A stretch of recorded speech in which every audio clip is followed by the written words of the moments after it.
Hey Julie, hey Virginia. I decided to tell you what happened today because it seems like God is on a theme.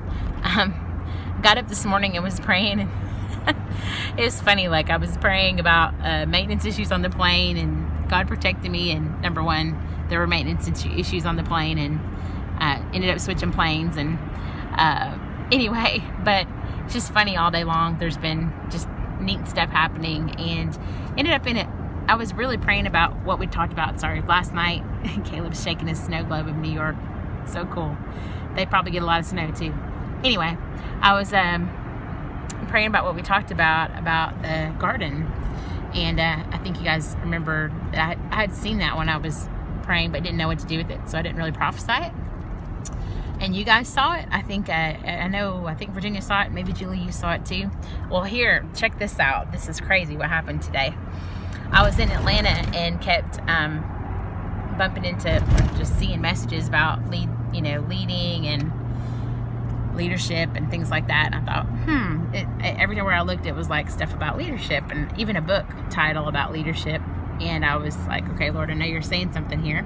I wonder if this has to do with what we were talking about last night, because I've been asking the Lord, what do we do about this problem? So I sit down, check this out, I sit down at the Atlanta airport, and right after I see all those little signs that are right there, I look over at the TV screen.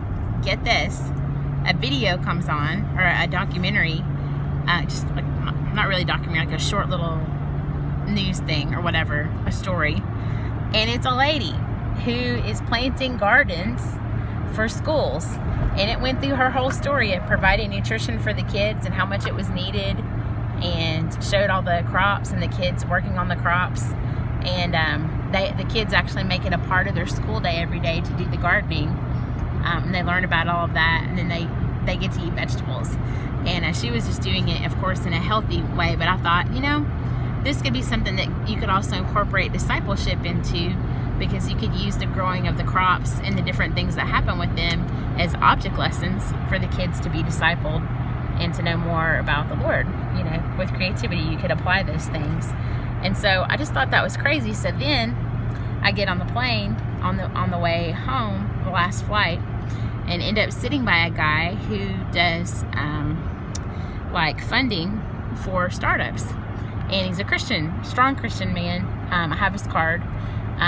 I told him about the idea, and we talked about some other things, but I just thought it was really interesting, because that was my next question, was like, Lord, what would we do about funding? And he's meeting with a group of folks in Franklin, I think probably about some of the funding things that he works on. So I thought, I don't know if he's the connection or if it was a sign just pointing in the right direction, but I thought, you know what, there is life on this.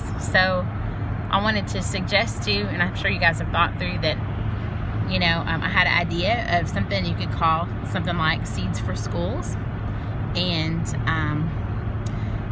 the kids, could grow the crops. I thought what was in the video was an excellent thing. Then you could have people work with the nationals, either through Skype or sending someone over to teach them how to plant the crops. You have to dig a well for sure to have that. Plant the crops. And then I thought, if you did enough seeds and there was enough room, the kids could also sell the extra vegetables that they don't eat in their garden to begin to help make money for their school. And then if they get enough seeds at some point from their garden, they not only could plant their garden, but they could begin, and this is what they showed I thought was great, the kids took the seeds home. And I thought, the kids could take the seeds home, but then we could also have a thing where they could begin to train other schools or other people in their area to do the same thing, and use the overflow of what they have to be reproducible. And of course the cost of doing something like that, I'm not quite sure what it would cost to do soil prep and get everything ready, but it's negligible compared to a lot of other projects that you would do. So I just wanted to tell you what happened. I thought it was cool. Seems like God, it was like one thing after the other today. Definitely want to keep praying about that, and I think it's an idea that we need to hold on to, and we need to continue to ask for strategy on, because God may be bringing a real solution to that problem. So anyway, I love you guys. I'm praying for you. I'm praying that you guys have an amazing harvest, and that you have lots of boldness, which I know you do, and that you'll just go for it.